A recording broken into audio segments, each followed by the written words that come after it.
This feels so weird. I'm driving my van after 4 months, nearly 5 months of not having it. I never thought I'd see the day that my van would be able to run again. I just drove to the garage that my van started at. It's been at 3 different garages for all kinds of different problems that I don't even care to explain anymore. Now it's finally up and running and I can drive it, but there's still a battery light flashing on the screen. I know what part I need to buy and it should all be able to get fixed very soon.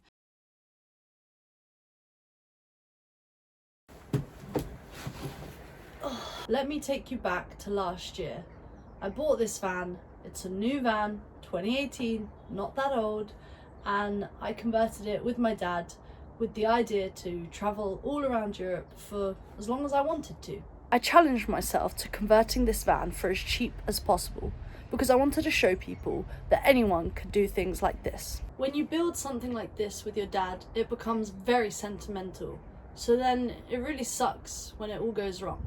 On the day of my ferry, my van broke down. The day of my ferry, I paid £600 to get my van to Spain. It was on my driveway. I have no idea why it happened, but it got transported to a garage. They spent ages trying to fix it. It got transported to an electrical garage. Then it got transported to yet another garage.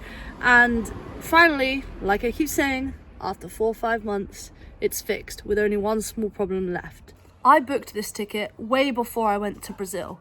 Now, you might be wondering, what's Brazil got to do with this? Well, quite a lot. So, the timeline goes, I book my ferry to Spain, then I go to Brazil for 3 months. After Brazil, I'm at home for 1 month, and then I spend the rest of my life in Europe. I'm traveling Brazil for 3 months with my best friend. Everything was awesome. Everything that people told us was wrong. Brazil is safe. We never got bothered by people. We never got mugged. All these stories that we heard didn't happen to us.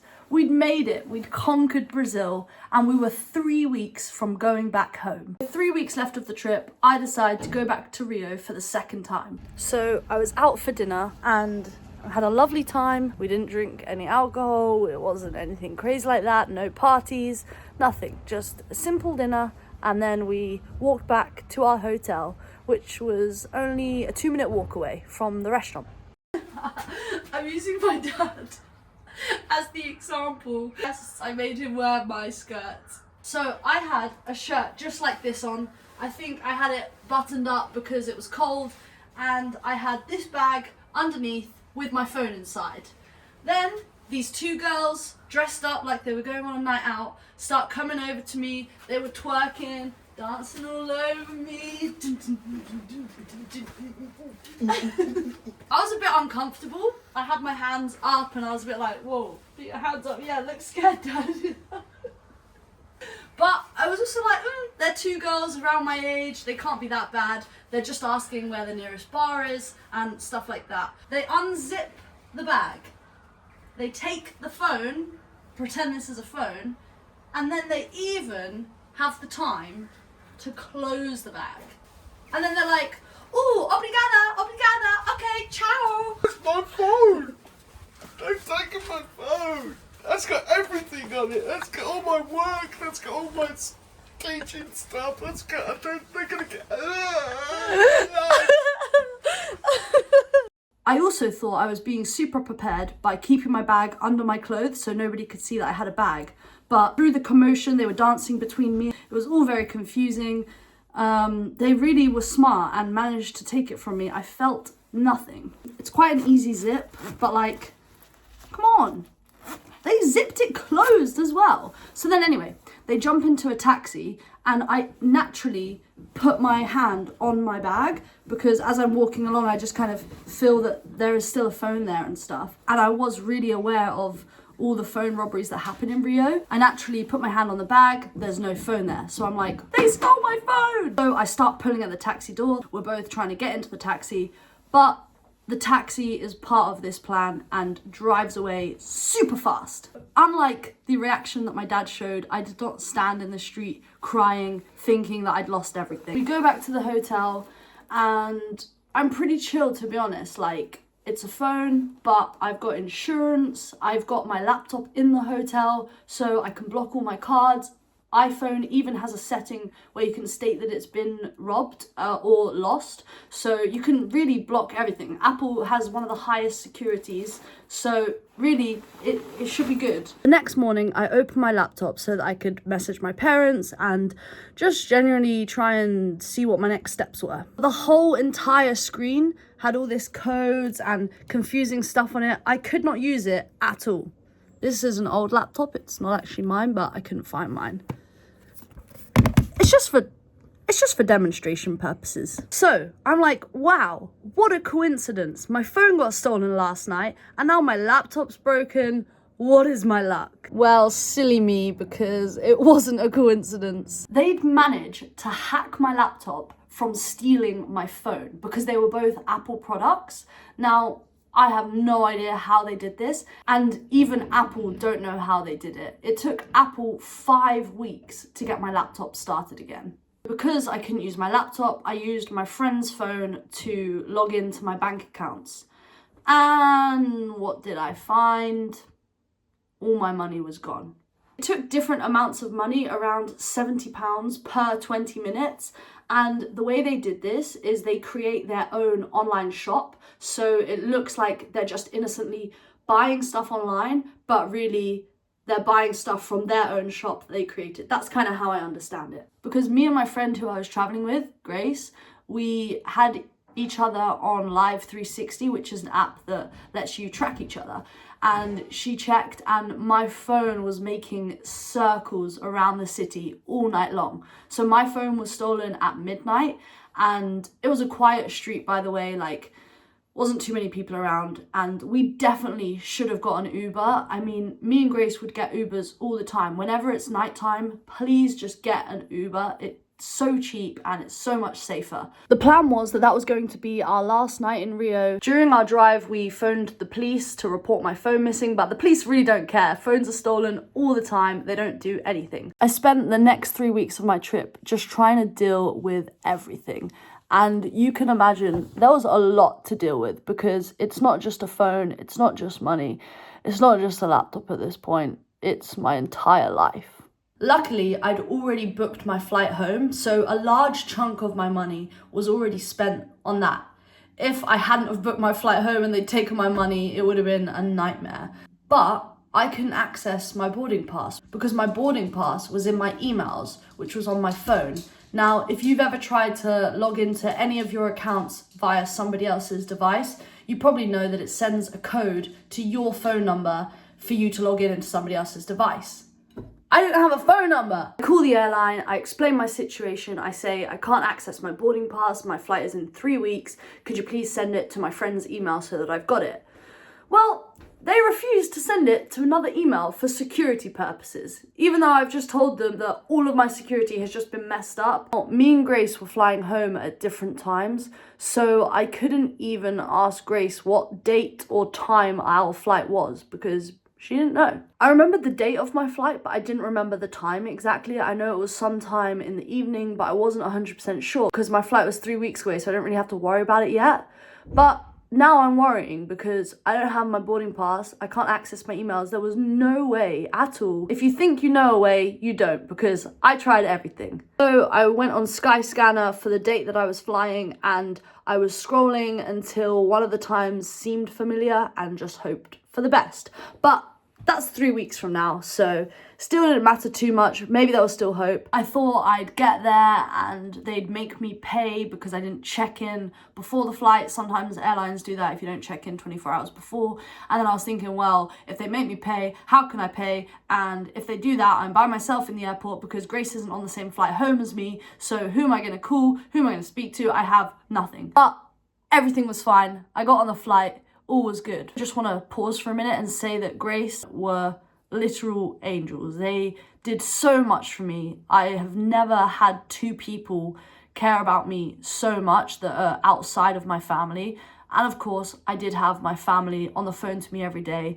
My parents trying to deal with stuff over on England's side. Honestly, one of the best things that came from this is just seeing how supportive the people that I connect with are. And my traumatic story isn't even over yet. But if so far this is making you think I am not going to Brazil, he's just one example of the incredible people that are in Brazil. They're not all twerking putas that steal your phone. And I felt safe in so many places. I mean, I felt safe in Rio as well. Just because my phone was stolen, just because I went through a really awful time. And like I said, the story's not over yet. It gets worse. Despite all of that, I still want to go back. Within that 3 weeks, I also got sick and ended up in a hospital. I had to pay £300 for medical bills with money I didn't have. Another question I get asked is, what about your travel insurance? I have travel insurance that runs year on year, it just keeps rolling over because I travel all the time. I've used it in the past when I've broken phones and stuff like that, and it's always been a success. But what they don't tell you is on page 83 in tiny writing, my yearly insurance is only valid for 24-day holidays. So in a year, I can keep flying from England to another country, from England to another country in 24-day periods. But this was 3 months. So those 24 days were gone. My insurance was completely invalid. The good news is I did get my money back from the banks. Woo! And although that was great, that money was spent very quickly on all the money that I owed Grace from the 3 weeks and all the other expenditures that came with this drama. For example, I go to my phone company thinking, yeah, they'll just give me a new phone, I can keep paying my contract. Just to explain for people that aren't from the UK or countries that have this system, we usually pay monthly for our phone contract, and usually England's pretty great and you have insurance and you can just get new stuff and it feels like everything's free, but really it's not, you're paying a monthly bill. Anyway, my phone company blacklisted me because I missed 1 month of paying my phone bill because I didn't have a phone, wasn't even thinking about my phone bill, didn't even know it was due, didn't have money in my account. They basically stated that they couldn't trust that I could pay my phone bill. And even though I told them at the time my phone was stolen, even though of course I spoke to them, I was like almost shouting at them, like you can imagine the frustration I was having with all of these companies, they did nothing. My phone was only a year old, so to release myself from the contract, I had to pay the entire phone off, which was about £500. Again, money I didn't have. Then of course I moved to a different phone company and I had to buy a new phone. I lost a lot of trust in people. I was walking in my tiny town in England, 2 schoolgirls were passing by, chatting amongst themselves. They couldn't care less about me. And I had my phone, my new phone, in my pocket. And I was instantly like checking my pocket, looking at them, and they didn't even pay attention to me. But in my mind, I'm so scared now that people are gonna steal things from me. Which kind of leads me back to why I didn't go to Spain in my van as well, is I realised I was so scared of things getting robbed in my van. I realised that I wasn't in the mindset to be travelling around Spain, solo girl in her van, parking up in random spots. It just didn't feel like the right thing for me to be doing now. I also sleptwalked for the first time, and I live in the loft, and I fell down my stairs and woke my parents up in the middle of the night, and I had a huge bruise. This was weird, I'd never sleptwalked in my life. I also blamed myself for so much of it. I would replay in my head, why didn't I get an Uber? Why didn't I have the cord that attaches to your phone? So if somebody stole it, I would see. I just felt stupid. I felt like I lost all of my independence because I couldn't even leave any accommodation without being with somebody, because if I needed to order an Uber, if I needed to pay for something, or just because I was scared as well. This was when I was in Brazil. But I also lost independence when I came home because I had no money. I had to keep borrowing money off of my mum. I couldn't work because my laptop was broken for 5 weeks and all of my work is remote, it's all online. I also had a bunch of companies that I was working with in Brazil and creating content for, writing articles for, whatever it may be. And I lost everything. I lost all my photos, everything. So lesson learned, don't trust the iCloud to be your second backup system. And obviously, after all of that, having my van break down the same day as my ferry, it really felt like a sign from the universe to just not go. And the day that it did break down, I was pretty relieved because I was crying that morning, telling my mum that I didn't want to go. But of course, it was all paid for. I didn't want to lose the money. And I thought maybe by getting right back out there, it'll fix me quicker. But I really didn't want to go. So it wasn't too bad that the van got broken. But the chaos of the 4-month, 5-month repair of the van was insane. And now I just want to sell it. I can work now and I'm more or less back on track. Anyway, that was really long. Thank you for watching. If you have any questions, if you've been through it too, then send me a message, comment on this video, whatever you want to do. If you also want to share this video, I would really appreciate that. I do think there is a benefit to people knowing about this and making themselves safer for when they go traveling. Go to Brazil and have the best time, but be safe. I don't even know what the point of this was anymore. I love Brazil. It's so much fun. My dad either really loves me or he's just a big people pleaser.